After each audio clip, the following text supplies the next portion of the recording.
जी so welcome back जी। अस्सलाम वालेकुम। Expecting to be good enough, best of in your health and spirit, ऐसे ही है जी। सो लास्ट टाइम जो हम गो थ्रू कर रहे थे वो हम राइटिंग द रिपोर्ट को गो थ्रू कर रहे थे। We have gone through this topic in a very detail form, I must say. हमने फिनिश किया था प्रूफ रीडिंग के ऊपर। So today I am gonna continue from the business plans. तो नया टॉपिक है चैप्टर 8 का जी, दैट्स द बिजनेस प्लान। तो chapter number 8,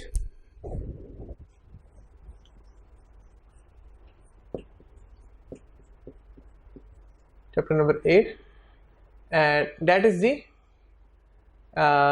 the business plan जी। business plans,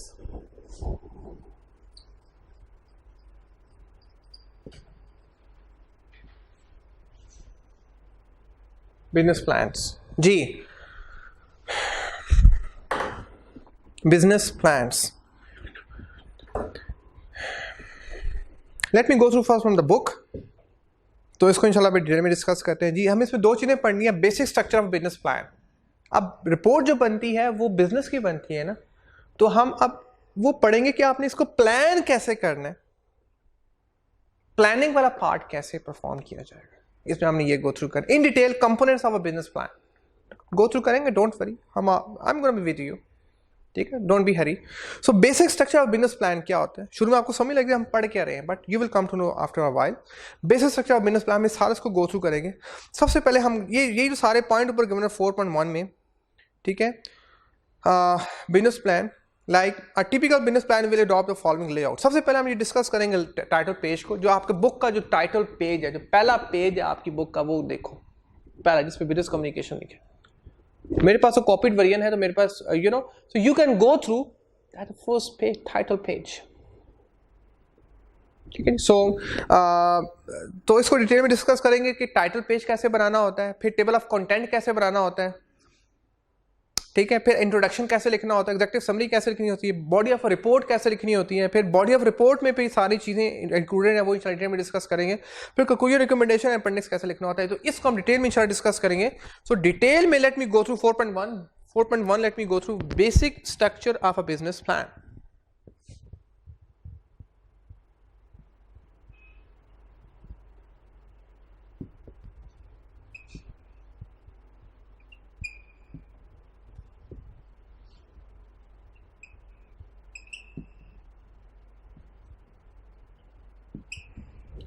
ji, so basic structure of a business plan ji.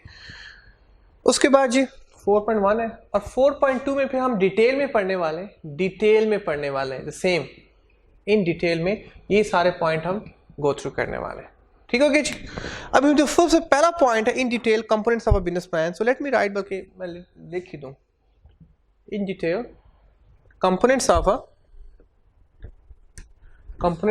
Business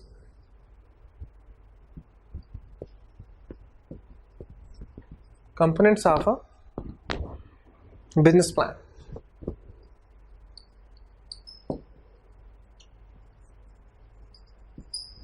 ji.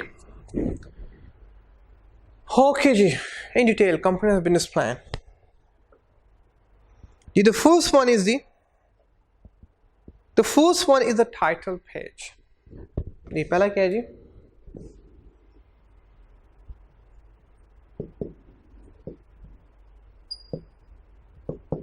Title page, ठीक है जी। Title page इसको हम डिस्कस कर रहे हैं डिटेल में। टाइटल पेज क्या होता है जी? The title page is there to attract the reader to the report and assist them in finding the report at the later date ji.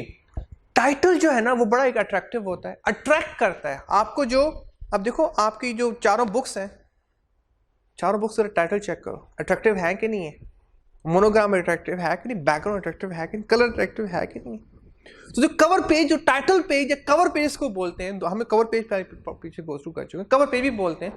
Cover page या टाइटल पेज जो होता है वो बड़ा अट्रैक्टिव होता है, आपको बड़ा फैंसी लगता है, बड़ा आपके लिए मोटिवेटिंग, परसुएडिंग होता है, यू लव इट।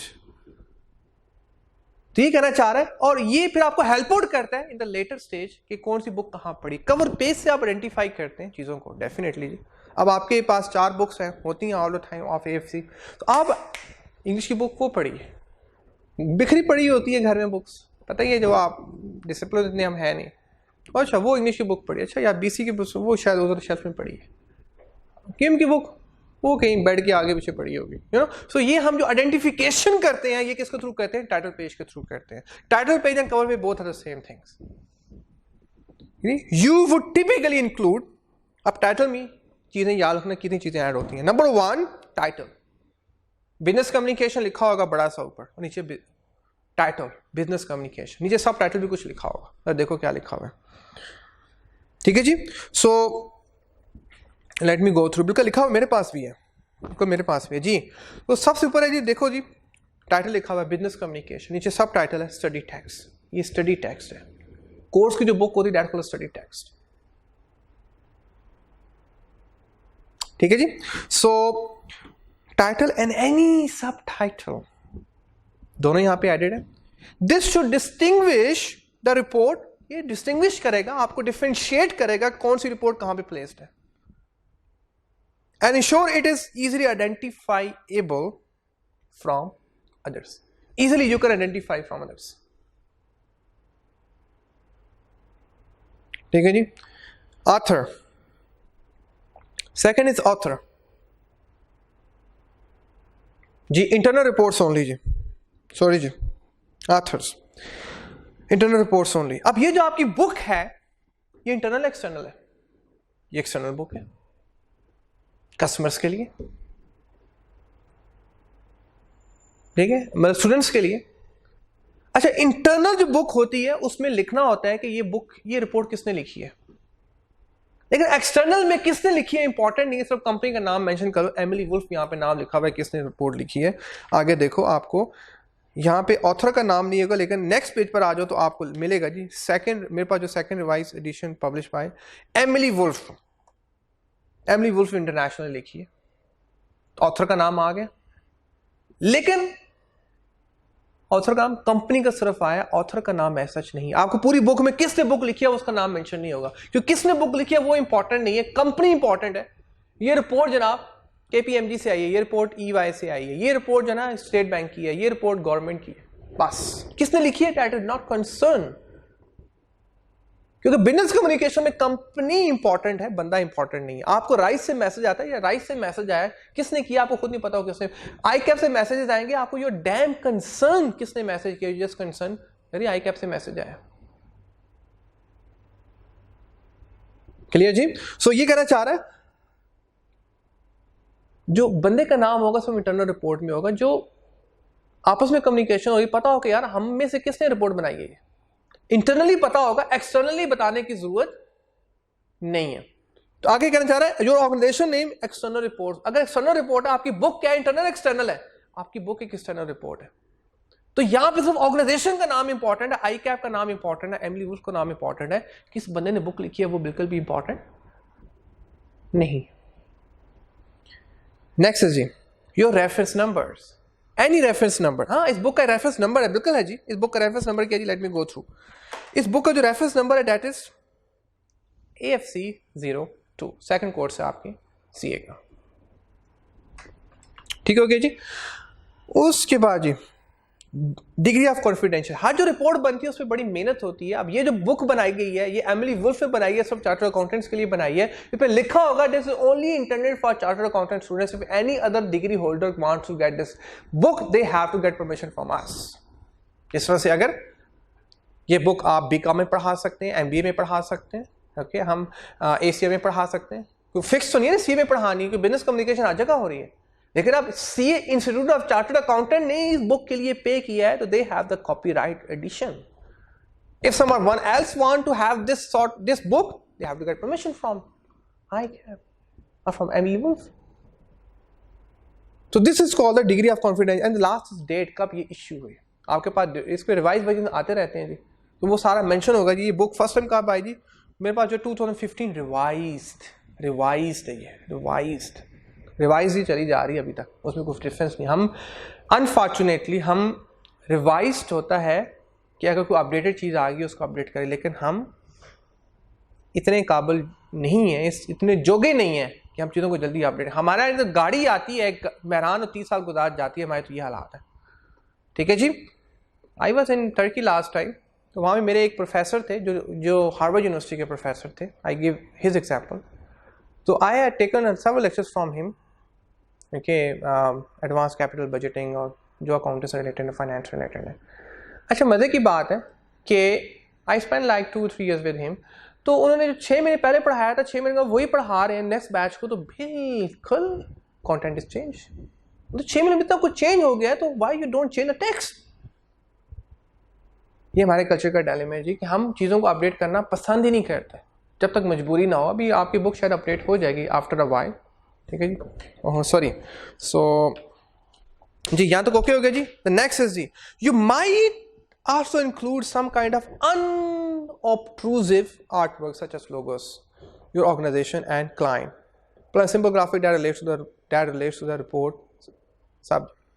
हम एक सिंपल सा, एक नफीस सा, आई मस्ट से नफीस सा, सोफिस्टिकेटेड सा एक मोनोग्राम, अनऑब्ट्रूसिव, दिखने में अच्छा लगे। ये जो मैगजीन्स होते हैं ना, कुछ ऐसे यंगस्टर्स एडल्ट मैगजीन्स होते हैं, वहाँ पे जो पिक्चर्स होती हैं वो मोस्टली ऑब्ट्रूसिव होती है, जो आपको अट्रैक्ट करती हैं, अदर वे अराउंड आपको अट्रैक्ट करती है। वो चीज़, एक अच्छा डिसेंट कवर लेटर होना चाहिए जो आपको दिखने में अच्छा लगे, आपको फील अच्छा कराए। अनऑब्ट्रूसिव आर्टवर्क, अब ठीक है, ऐसा कोई लोगो हो, ऐसे कोई बैकग्राउंड हो, ऐसी कोई पिक्चर हो जो सब्जेक्ट से रिलेट कर रही हो और बड़ी नफीस हो, दिखने में बड़ी अच्छी लगे, आप बड़ी आँखों को भाए, दिल को भाए। ठीक हो गया जी। So I hope you would have understood the first point, title पे। Next one is the table of content. Next क्या जी? जी,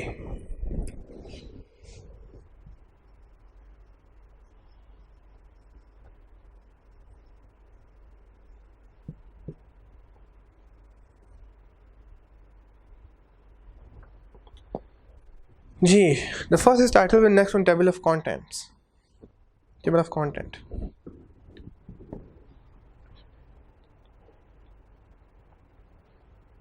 ये टेबल ऑफ कंटेंट क्या होता है जी? अब आप खुद देखो, आपकी बुक में सबसे पहले टाइटल पेज है, उसके बाद टेबल ऑफ कंटेंट पे आ जाओ जरा।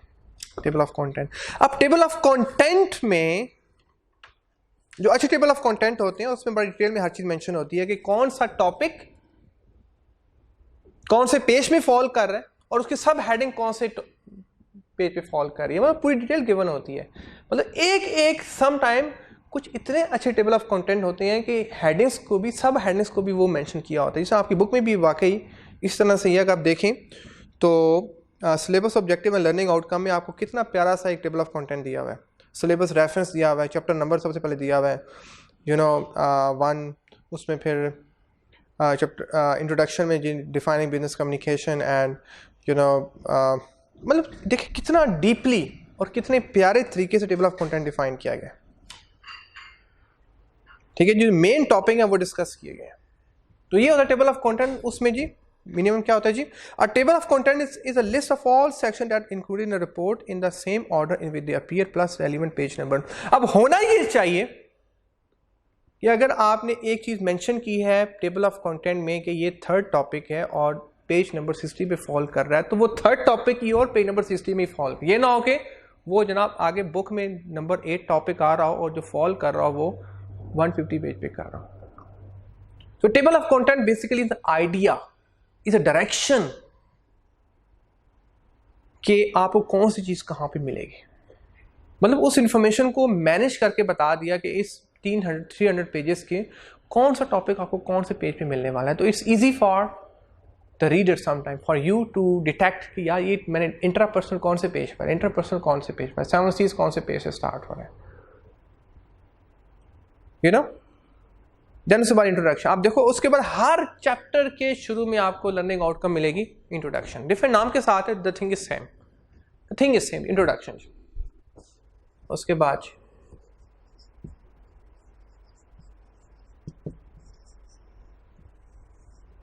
इंट्रोडक्शन जी,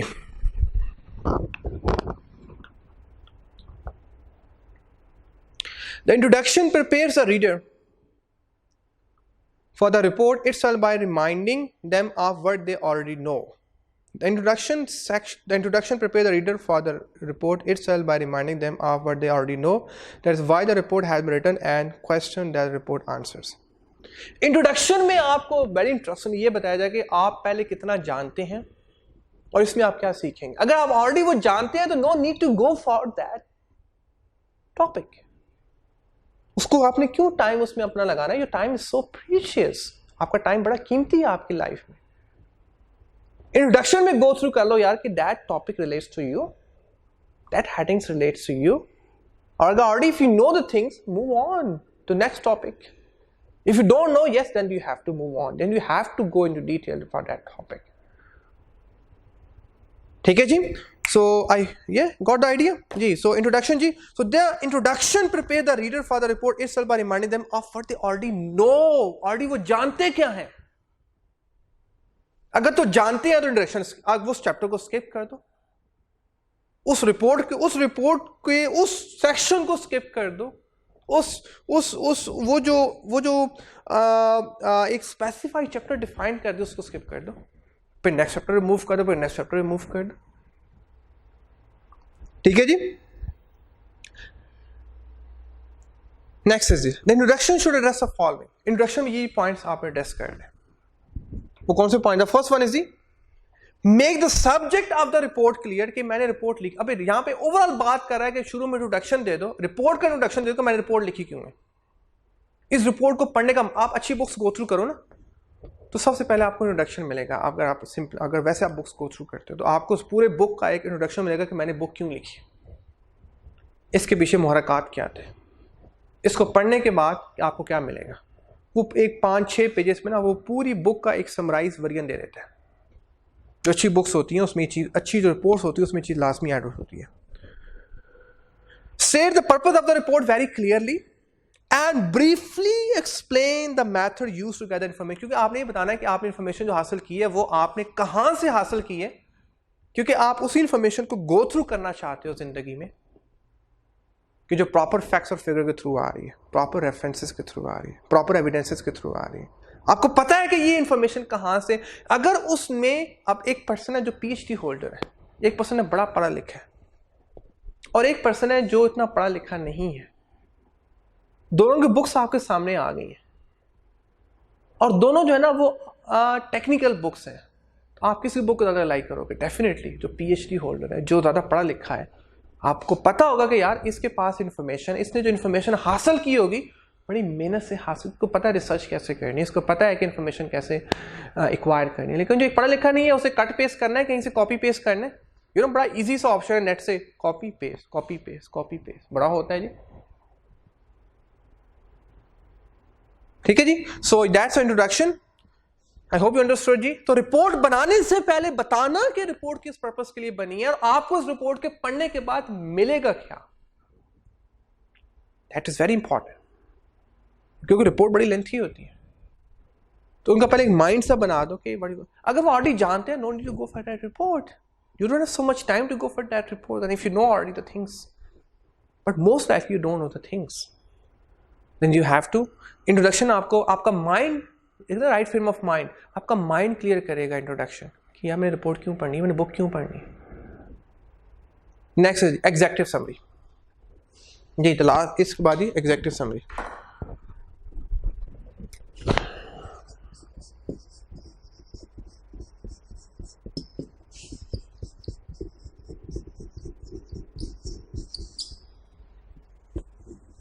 एग्जेक्टिव समरी जी.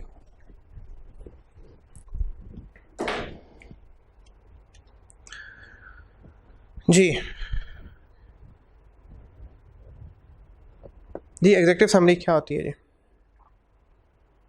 इंट्रोडक्शन में सिर्फ आपने सिंपली बताया ना कि आपने इसमें पढ़ना क्या है बस, और इन्फॉर्मेशन कैसे आपने गैदर करनी है या इन्फॉर्मेशन आपने कैसे गैदर की. यस, आपने पढ़ना क्या, इन्फॉर्मेशन आपने कैसे गैदर की, या आपने इंट्रोडक्शन में पढ़ना है.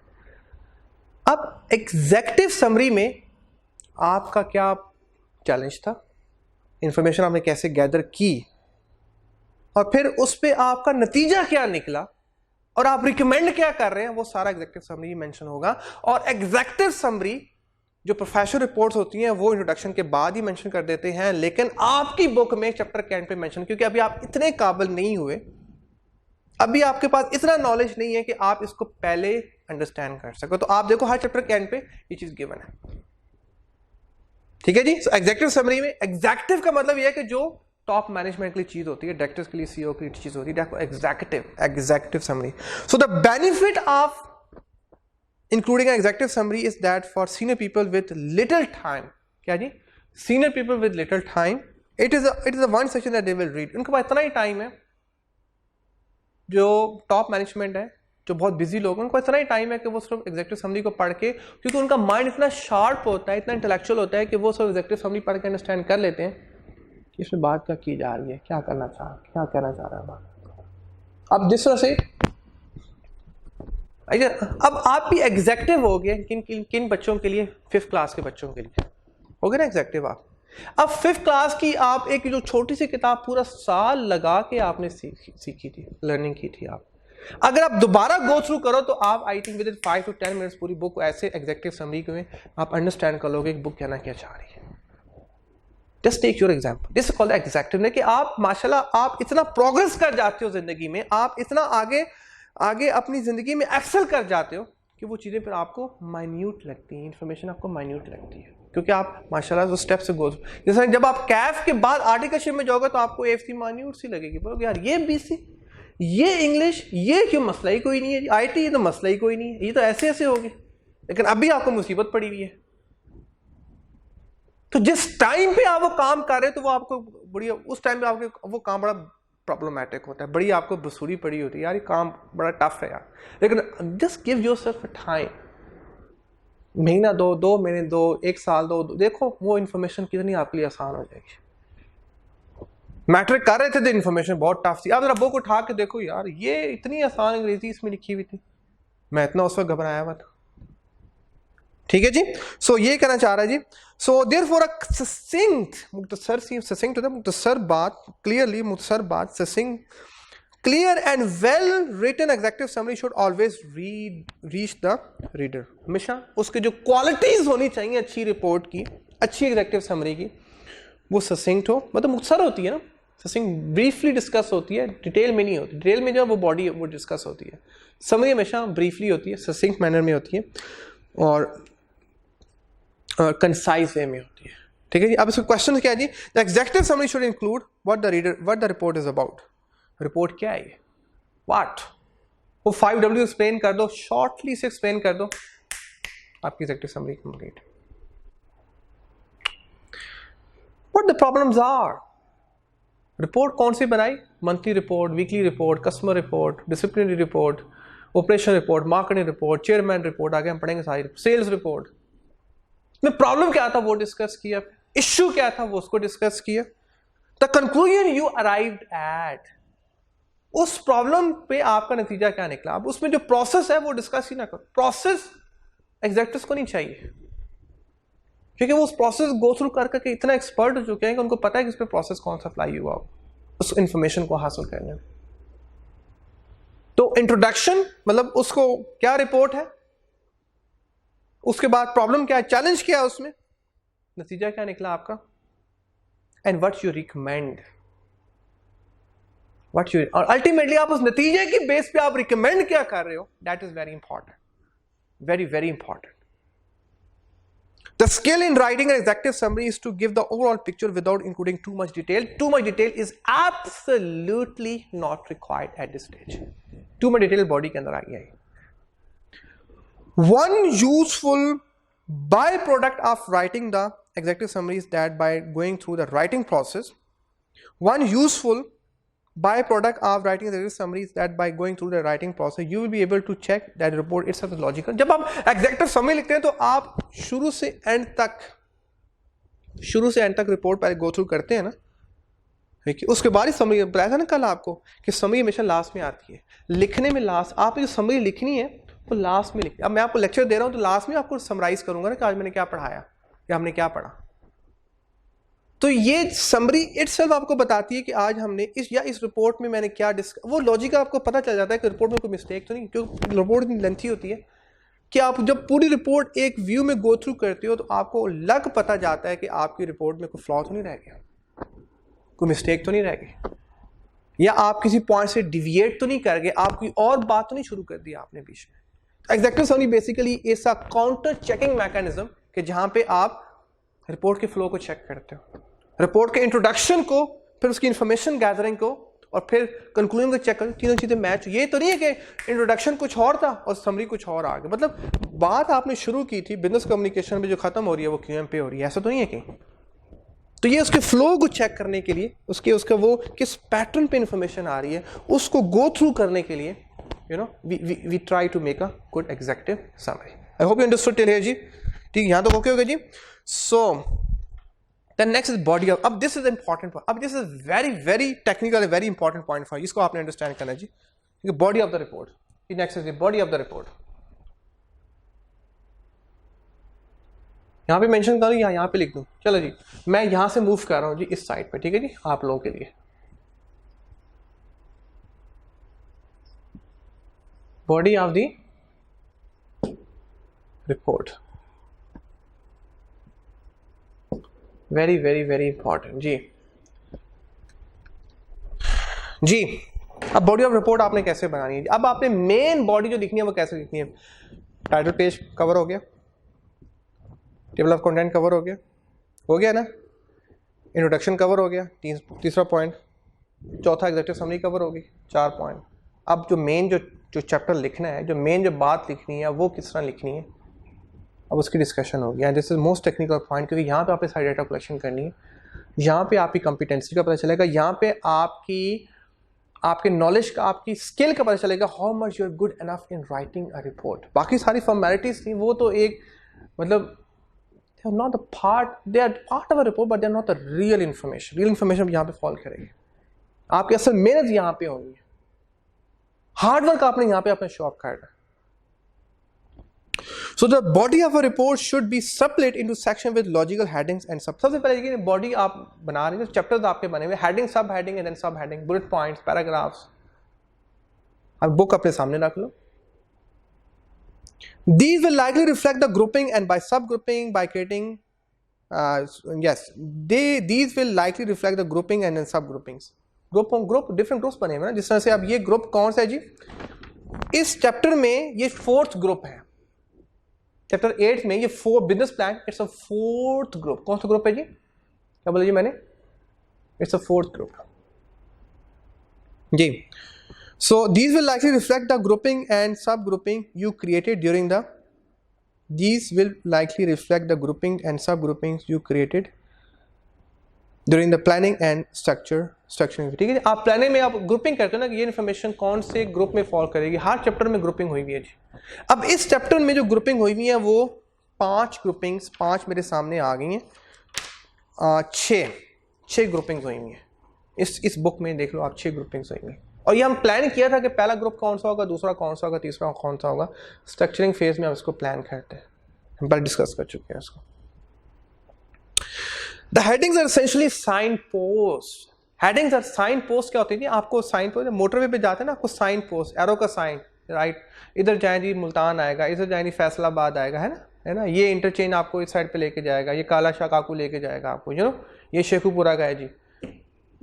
शो करता है कि नहीं करता, तो साइन पोस्ट डायरेक्शंस होती हैं बेसिकली। तो हेडिंग्स आपको डायरेक्ट करती हैं, आपको गाइड करती हैं, आपको बताती हैं कि कौन सा टॉपिक आपको कहाँ मिलेगा, कौन सा डाटा आपको कहाँ मिलेगा, कौन सी इंफॉर्मेशन आपको कहाँ मिलने वाली है जी। That allow the reader to navigate to relevant detail in the logical fashion. क्या जी, लॉजिकल फैशन, रीडर को नेविगेट करने में आसानी, तो नेविगेशन सिस्टम आजकल आए में, आपको नेविगेट करना आसान है, आपको डिटेक्ट करना आसान है, आपको पॉइंट आउट करना आसान है कि कहाँ पे इंफॉर्मेशन, कौन सी इंफॉर्मेशन कहाँ पे प्लेस्ड है, लॉजिकल फैशन में, कि आपको समझ आएगी लॉजिकल वे में, एक तरतीब वे में, मुनज़्ज़म वे में इंफॉर्मेशन फ्लो आप कर रही होगी। To further investigate something they have read in executive summary, ठीक है, जो वो एग्जेक्टिव समरी में पढ़ चुके हैं, अगर उन्होंने फर्दर गो थ्रू करना है तो वो इजीली गो थ्रू कर सकते हैं। ये पॉइंट एग्जेक्टिव समरी जो मेंशन था उसकी डिटेल यहां पे गिवन है। Typical components would include number one जी, typical components, bullet point, main bullet point, business description what which briefly explains, overall mission and objective, history and ownership, product and service जी। तो सबसे पहले जो हम रिपोर्ट में लिखते हैं, पहले आपको बता दूं, सबसे पहले हम जो चीज मेंशन करते हैं, सबसे पहले जो हम चीज को नरेट करते हैं वो क्या है जी, ओवरऑल मिशन एंड ऑब्जेक्टिव, कि इस ऑर्गेनाइजेशन का मकसद क्या है, इसका गोल क्या है, इसने जिंदगी में पहुंचना किधर है। जिस तरह हर इंसान का भी गोल है, पर्सनल मिशन गोल होता है, पर्सनल मिशन, पर्सनल ऑब्जेक्टिव होता है, इस तरह कंपनी का भी मिशन और ऑब्जेक्टिव होता है। इस बात को याद रखना, जिंदगी में तयन का डिफाइन करना होता है, मंजिल का डिफाइन करना होता है, एफर्ट्स का डिफाइन करना होता है, कंसंट्रेशन का डिफाइन करना होता है, फोकस का डिफाइन करना होता है, अपनी हार्डवर्क का डिफाइन करना होता है, अपने टाइम को डिफाइन करना होता है कि आपने कहां पे सारी एनर्जी खपानी है। जिस तरह मैं अपनी एनर्जी खपा रहा हूं right now in delivering you, मुझे पता है कि मैं किस डायरेक्शन में मूव ऑन कर रहा हूं। इस तरह से कंपनी को भी पता होता है कि वो किस डायरेक्शन में मूव ऑन कर रही है। उसका 5 years का प्लान होता है, 10 years का प्लान होता है, 20 years का, they know where they have to move on. This is called the mission, goals and objective, they have to mention. आप किसी भी अच्छी कंपनी में जाएं, आपको सबसे पहले वहां पे नोटिस बोर्ड पे कि सामने उनको मिशन, आपको नहीं, आप किसी वेबसाइट पे जाएं, आप वेबसाइट पे जाते हैं, आप किसी की वेबसाइट पे जाएं, आपको सबसे पहले उसके कंपनी का मिशन, विजन, गोल और ऑब्जेक्टिव नजर आ रहे होंगे कि जिंदगी में उन्होंने कहा, उनका वो करना क्या चाह रहे हैं, उन्होंने कौन सा काम करना है और क्यों करना है, कहां पे पहुंचना चाह रहे हैं। ये एक मंजिल मुतय्यन करता है, लोगों को फोकस करता है कि यार हमने ये मंजिल अचीव करनी है। एम्प्लॉइज उस पे लग जाते हैं मिशन ऑब्जेक्टिव को अचीव करने में, ठीक है जी।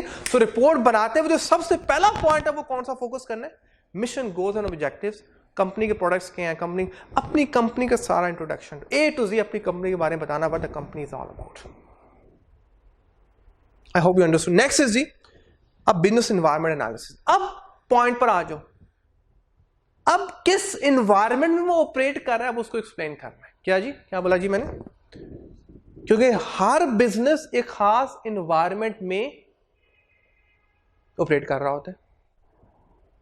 पाकिस्तान में एक खास एनवायरनमेंट है, कराची का एनवायरनमेंट है, लाहौर का डिफरेंट एनवायरनमेंट है, इस्लामाबाद का डिफरेंट एनवायरनमेंट है, फिर अगर फॉरेन की बात करें बांग्लादेश का डिफरेंट एनवायरनमेंट है, अफ्रीका का डिफरेंट एनवायरनमेंट है, यूरोप का डिफरेंट एनवायरनमेंट है। हर एनवायरनमेंट इज वेरी डिफरेंट, और उस एनवायरनमेंट को फिर एनालाइज करना होता है कि वो एनवायरनमेंट हमारे बिजनेस पे कैसे डायरेक्टली, और क्योंकि environment is one stake, very big stakeholder. Environment आपके बिजनेस को या तो यहां से यहां ले जा, अब या यहां से यहां ले आता। अब ये एनवायरनमेंट है, ये भी कोरोना का एनवायरनमेंट है, कोविड-19 एनवायरमेंटल प्रॉब्लम है ना, ये जो नजर नहीं आ रहा लेकिन प्रॉब्लम है।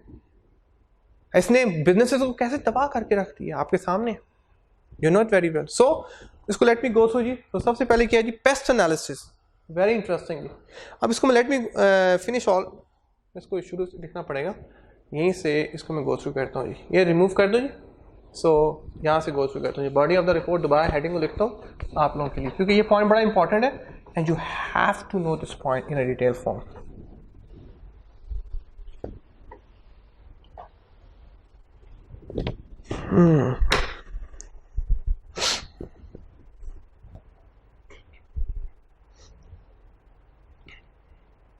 जी so body of the report में मैं पूरी हेडिंग लिख देता हूँ जी। इसमें नेक्स्ट पॉइंट है बॉडी ऑफ द रिपोर्ट। अब बॉडी ऑफ द रिपोर्ट में पहले तो बिजनेस डिस्क्रिप्शन है ऐसी, अब उसमें जो नेक्स्ट पॉइंट है वो क्या है जी, एनवायरमेंटल एनालिसिस। कौन सा एनालिसिस है जी,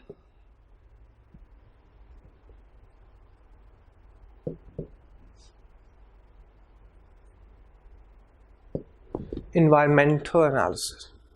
नहीं, कौन सा एनालिसिस है जी, एनवायरमेंटल एनालिसिस।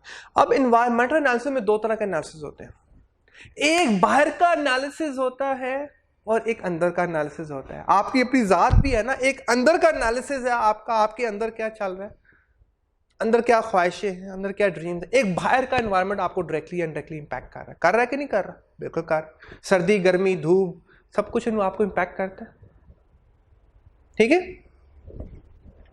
तो the first is PEST analysis, very important. पहला कौन सा जी? PEST analysis. PEST analysis, so let me write here pest analysis.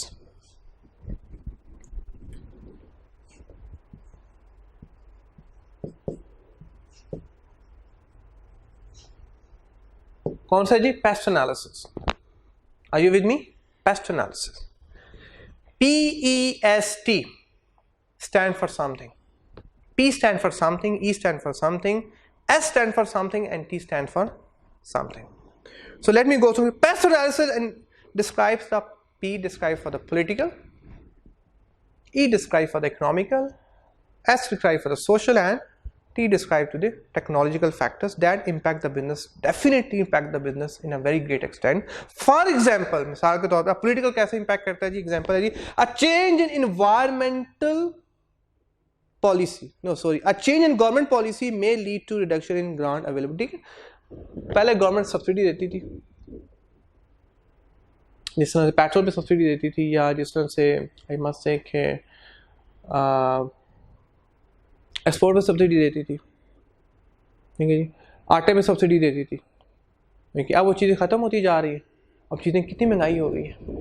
नई गवर्नमेंट के आने की वजह से आपको देख लेंगे प्राइसेस ऑफ शूट अप, क्योंकि अब गवर्नमेंट चेंज, हर गवर्नमेंट की डिफरेंट प्रायोरिटीज होती है। Positive and negative that's a different concern, लेकिन हर गवर्नमेंट एक नए एजेंडे के साथ आती है, एक नए पैटर्न के साथ आती है। जब गवर्नमेंट चेंज होती है ना, सिर्फ गवर्नमेंट खुदारा, हम इतने इलिटरेट लोग हैं, जब एक गवर्नमेंट चेंज होती है तो गवर्नमेंट चेंज पूरा आपका मुल्क का निज़ाम चेंज हो जाता है। और किसी निज़ाम को फ्रूट्स डिलीवर करने में कम से कम 5 से 10 साल चाहिए।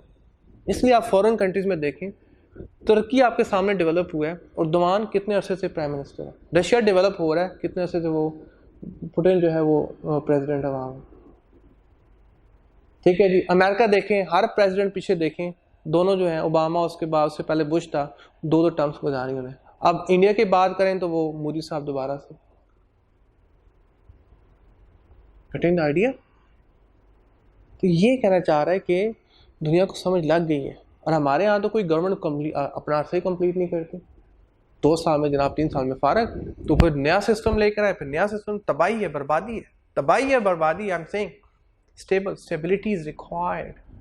If there is no stability, there is no business. आप सामने हैं,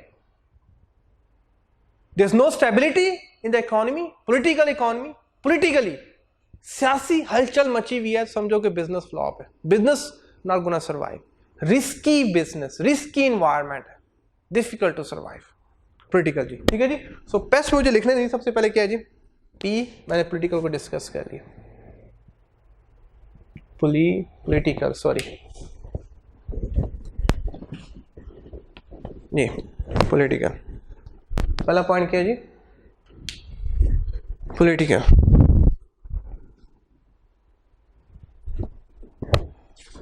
जी, पोलिटिकल, ये आ गया आपका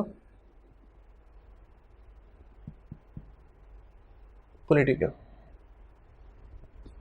दूसरा क्या है जी?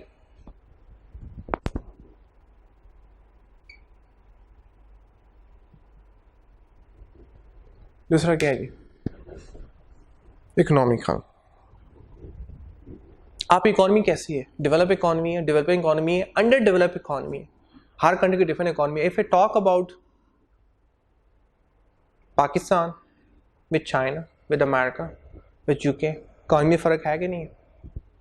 सो आपके माशी निज़ाम कैसा है, वहाँ पे लोग कितने, उनकी लिविंग या कितना कमा रहे हैं, देखिए आपके बिजनेसेस कैसे फ्लोरिश कर रहे हैं। देखिए ये जो सारा निज़ाम होता है दैट कॉल्ड द माशरती, आपको पता ही है, इकोनॉमिक सिस्टम। कैफ में आपका पूरा सब्जेक्ट है उसके, don't worry about it, you will understand deep. So high interest rate make it expensive to borrow money from a bank to fund.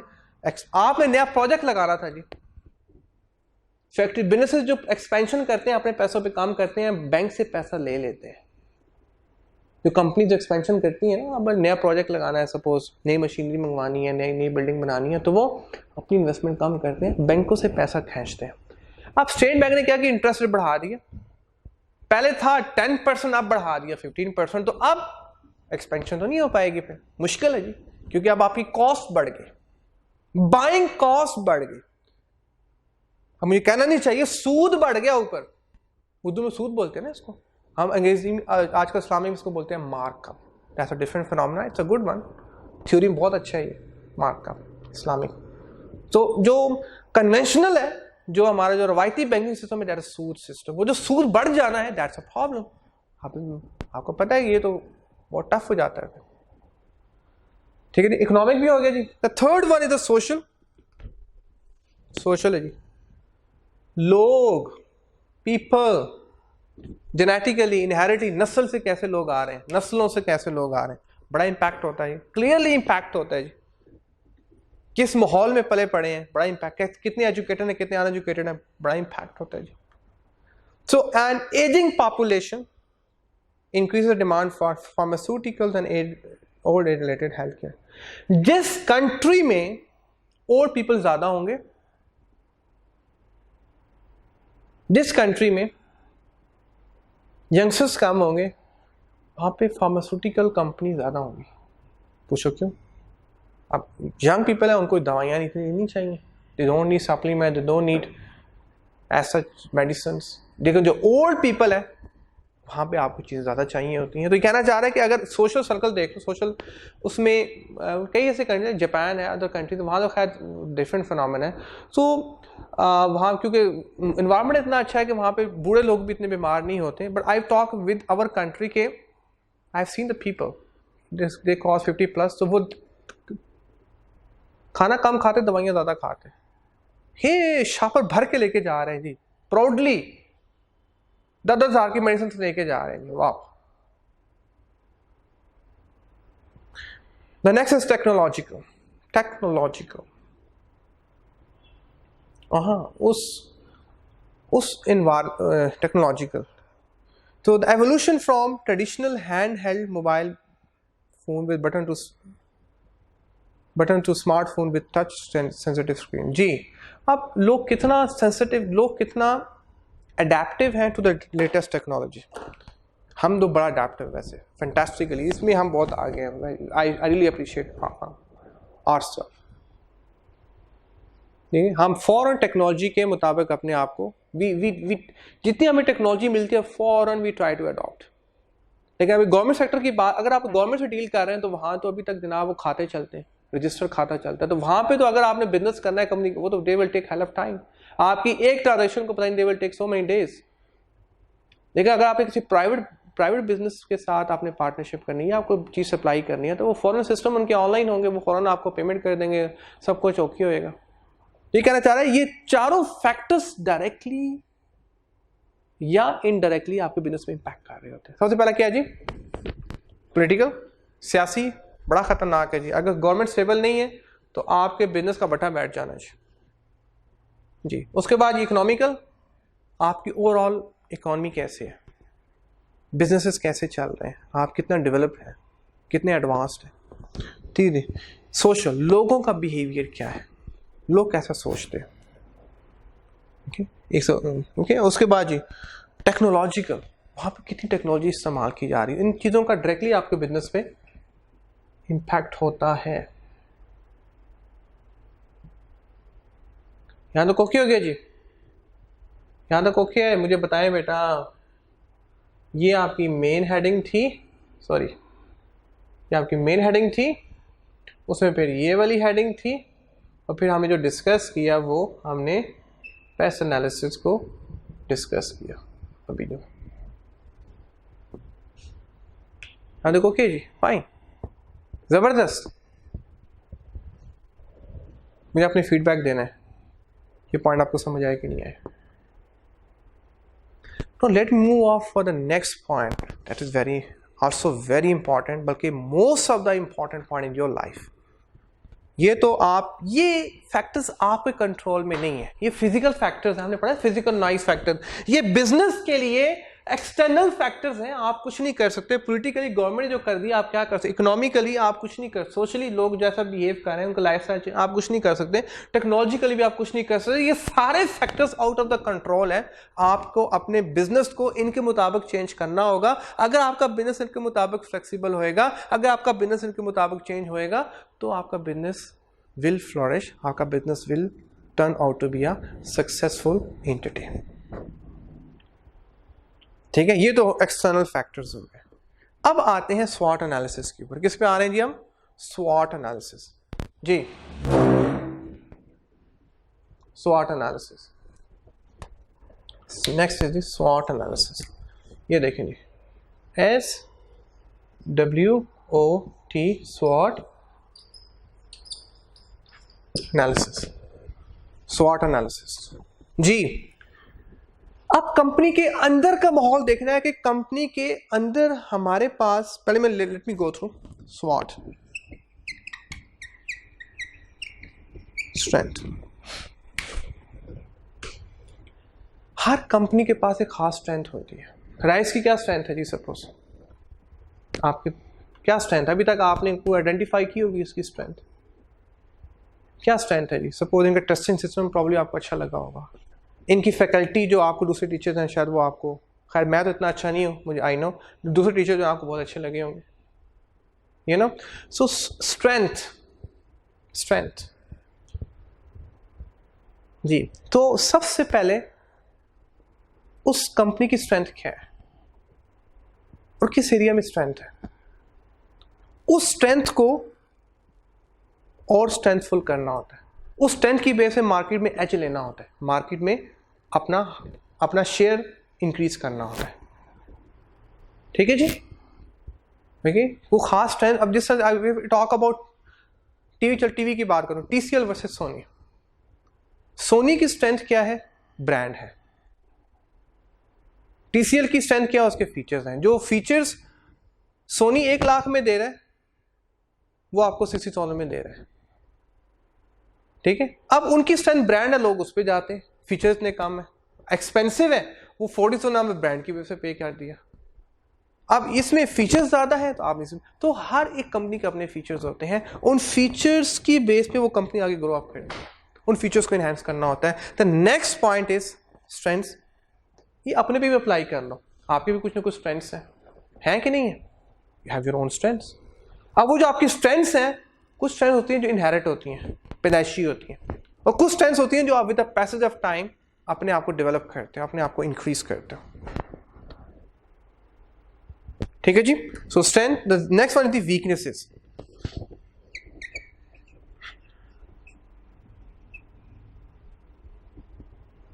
Strength and weaknesses जी। अब हर कंपनी का वीक पॉइंट भी होता है, वीक पॉइंट, और company अगर weak point identify time पे नहीं करेगी तो कंपनी रगड़े में आ जाएगी। उन वीक पॉइंट को as soon as possible identify करके उनको इंप्रूव करना होता है। ठीक है, तो हम रिपोर्ट में पहले अपनी स्ट्रेंथ्स मेंशन करते हैं, स्ट्रेंथ से अच्छा इंपैक्ट आता है, फिर वीकनेसेस भी मेंशन करते हैं, क्योंकि दुनिया में कोई कंपनी, जिस तरह कोई इंसान परफेक्ट नहीं है, कोई कंपनी परफेक्ट नहीं है, हर कंपनी को इंप्रूवमेंट की गुंजाइश चाहिए होती है, उसको अपने वीक स्पॉट ढूंढने होते हैं और वीक स्पॉट्स को इंप्रूव करना होता है एज फॉर द वीकनेसेस। ये उसके दोनों जाती मसले हैं, जाती प्योर जाती मसले हैं। The next is opportunities. Next क्या है जी? उसको मार्केट में, क्या बोला जी मैंने, उसको मार्केट में कितना स्कोप है उसके पास, वो क्या नया, कैसे एक्सपेंशन कर सकता है, कैसे न्यू कस्टमर्स को ग्रैब कर सकता है वो बिजनेस जो है। ठीक है, so opportunities are there, always opportunities are there, लेकिन इसमें आपके पास इतनी सेंस होनी चाहिए कि आप अपॉर्चुनिटीज को कैसे डिटेक्ट करते हैं। Opportunities are always there, opportunities will be there. जो कहते हैं दुनिया में अपॉर्चुनिटीज नहीं है, कहते हैं बिजनेस, वो उनको पता ही नहीं है कि न्यू आइडियाज कैसे, उनके पास आइडियाज की कमी है। वो उन्होंने अपने आप को टाइम के हिसाब से चेंज ही नहीं किया, वक्त के हिसाब से अपने आप को बदला। जब आप डायनामिक नहीं होते, जब टाइम के हिसाब से अपने आप को चेंज नहीं करते, you get a real problem, you have a real issue. ठीक है जी। सो अपॉर्चुनिटीज अवेल करनी होती है, ये रिसर्च वाले होते हैं जो अपॉर्चुनिटीज को अवेल करते हैं, रिसर्च एंड डेवलपमेंट वाले। एनीवेज जी, एंड थ्रेट्स। बेटा दुनिया में सिर्फ आप ही नहीं है जो बिजनेस कर रहे हैं, आपके कंपैटिटर्स भी हैं जो आपको टफ टाइम देंगे, जो आपको डिसिप्लिन रखेंगे, जो आपको हार्ड वर्क पे मजबूर करेंगे। क्योंकि अगर आपने हार्ड वर्क ना किया, अगर आपकी कंपनी ने अच्छी डेवलपमेंट ना शो की, अगर आपकी कंपनी ने प्रोग्रेस ना किया, तो आपके कंपैटिटर आप पे चले जाएंगे। सो थ्रेट्स को भी मेंशन करना, थ्रेट्स को भी एनालाइज करना होता है। आई होप यू अंडरस्टूड जी। So first point is strength. You have to identify the strength. ये आइडेंटिफाई नहीं होता, बल्कि ये ऑलरेडी स्ट्रेंथ होती है, ये ऑलरेडी स्ट्रेंथ होती है। स्ट्रेंथ होगी। अब जैसे कुछ ऐसे खाने हैं जी लाहौर में, अगर बात करूं, उनका टेस्ट उनकी स्ट्रेंथ बन गया। दुनिया मतलब वो कहां से लोग नहीं आते उनको टेस्ट करने के, उनको खाने के लिए। ऐसा ही है ना। तो स्ट्रेंथ होती है कि जो ऑलरेडी बिल्ट इन होती है, ये समटाइम नेचुरली भी होती है, देखिए, और समटाइम डेवलप की जाती है। वीकनेसेस उनको ढूंढना होता है, उनको खुद आइडेंटिफाई करना होता है, पर उनको इंप्रूव करना होता है। अपॉर्चुनिटीज मार्केट में जो आपके पास स्कोप है, wicket for expansion, for new customers, वो आपकी अपॉर्चुनिटीज, पोटेंशियल है। ये सारा पोटेंशियल होता है आपके पास, पोटेंशियल ढेर सारा होता है। Opportunities are unlimited, I must say. जो कहते हैं लिमिटेड है, उनको अपनी स्ट्रेंथ्स पे काम करना चाहिए और अपनी वीकनेसेस को इंप्रूव करना चाहिए। Opportunities are always there for you, always there for your business, and threats always there. Threats आपको डिसिप्लिन रखते हैं, थ्रेट्स आपको मजबूत रखते हैं, आपको जिंदगी में आगे बढ़ाते हैं। अगर कोई थ्रेट ही नहीं होगा तो आप तो लेजी हो जाएंगे, जैसे मर्जी करो, जो मर्जी प्राइस चार्ज करो। अब जिस तरह से आप मैं बात करूं, पेट्रोल, पाकिस्तान में ऑटो इंडस्ट्री और पेट्रोलियम, इन्होंने अपनी मोनोपोली जमाई हुई है। कभी पेट्रोल 100 पे चला जाता है, कभी 120 पे चला जाता है, कभी 80 पे आ जाता है। ये होता है जब कोई कंपैटिटर नहीं है, सब कुछ अपने हाथ में रखा हुआ है। ऑटो भी ऐसे, ये 3 कंपनी आपस में मिलके प्राइसेस कहां पहुंचाएंगे, क्योंकि रियल थ्रेट नहीं है, रियल कंपटीशन नहीं है। तो जब रियल कंपटीशन ना हो तो फिर आपको आपके राइट्स को वायलेट किया जाता है। ठीक है जी। So let me quickly go through जी स्वॉट एनालिसिस, फिर इसको यहां पे खत्म करेंगे। अ स्वॉट analysis describe a business strengths, weaknesses, opportunities and threat. For example, strength, the business implies the highly skilled and dedicated workforce. उनके पास, क्योंकि कोई बिजनेस जो चलता है, जो फ्लोरिश होता है, वो जो मशीनें चलती हैं, राइस जो चल रहा है किसकी बेस पे चल रहा है, टीचर्स की बेस पे चल रहा है, वर्कफोर्स की बेस पे चल रहा है, मैनेजमेंट की बेस पे चल रहा है। अगर किसी के पास जो सबसे बड़ी स्ट्रेंथ होती है, अगर किसी के पास अच्छे टीचर्स हैं, किसी हॉस्पिटल के पास अच्छे डॉक्टर्स हैं, एक इंजीनियरिंग कंपनी के पास एक अच्छे इंजीनियर्स हैं, एक ऑडिट फर्म के पास अच्छे चार्टर्ड अकाउंटेंट हैं, this is the biggest strength. इससे ऊपर स्ट्रेंथ कोई नहीं, क्योंकि बाकी सारा सिस्टम लोगों ने चलाना है। अगर लोग अच्छे मिल गए, डेडिकेटेड मिल गए, जो फुली डेडिकेशन के साथ काम करें, ऑल इज वेल। आपने सिस्टम करोड़ों का लगा दिया, आपके पास जो लोग हैं वो निकम्मे हैं, इतने एक्सपर्ट नहीं है, अपने काम में डेडिकेटेड नहीं है, तो उन लाखों करोड़ों की इन्वेस्टमेंट आपकी बेसूद जानी है, उसका कोई फायदा नहीं होगा। ठीक है। Next point is weaknesses. The factory is full of old machinery that frequently breaks down. अब ओल्ड मशीनरी है डेफिनेटली, तो वो एक वीक पॉइंट बन गया। जो ब्रेक डाउन हो जाती है तो आपकी प्रोडक्शन स्लो हो जाती है। अब इसको इंप्रूव करना है, न्यू मशीनरी लानी है, whatsoever. Opportunities, there is a huge demand for a business product overseas. अब अगर आपको अपने मुल्क में डिमांड कम नजर आ रही है, go for overseas, go for other countries, so they could start exporting there, तो ताकि आप प्रोडक्ट्स को एक्सपोर्ट भी कर सको। You got a huge potential. जो कहते हैं दुनिया में पोटेंशियल कम है, दुनिया के सबसे बेवकूफ बनने हैं। Potential is there, potential is there right now. Potential को क्या रखो जी, अपने पांव के नीचे रखो। Right now potential is there under your feet. Potential को यहां पे सवार ना करो, फिर आप बोलोगे यार पता नहीं कहां पोटेंशियल है, बड़ा टफ है यार, बड़ा टफ है। उसको पांव के नीचे रखो। It will be easy for you to pursue new task. Easy रखो उनको यार, and you will achieve what you have to achieve. हम सवार करते हैं सर पे अपने पोटेंशियल्स को, इस वजह से हम वो अचीव नहीं कर पाते, हमें बहुत चैलेंजिंग लगते हैं। ओके जी। तो अपने अपॉर्चुनिटीज को, right now you have opportunity, right now. एक टाइम आएगा आपको मेरा सेंटेंस ये याद आएगा कि मैंने क्या बात की थी, put your opportunities under your feet, right now opportunities are here and you feel good enough, you feel motivated, you will move on. And the last point is, a large new competitor could open an outlet in the same town where the business is currently the only supplier. आप अकेले supplier से जो वहां पे monopoly कर रहे थे, enjoy कर रहे थे। अब सडनली एक और कंपैटिटर आ गया, उसने एक और वहाँ पे वो लॉन्च कर दी, वही जो आप सप्लाई कर रहे थे उसने भी वही सप्लाई करना शुरू कर दिया। सपोज आप जो है ना वहाँ पे बेकरी स्टफ थे, आपका बेकरी अच्छी चल रही थी, अब न्यू कंपैटिटर आया, उसने बेकरी वहाँ पे लॉन्च कर दी, अब आप शेयर तो डिस्ट्रीब्यूट हो गया ना, कंपैटिटर है, आप कुछ नहीं कर सकते, ही इज गॉट फ्रीडम, जैसे आप बिजनेस कर सकते वैसे वो बिजनेस कर सकते हैं। ठीक है जी, so that's it from my side for today. इंशाल्लाह इसको कंटिन्यू करेंगे नेक्स्ट लेक्चर में। Take good care of yourself जी। ओके जी, I hope you understood till here. Okay, so best wishes for you, दुआ में याद रखना। अल्लाह हाफिज।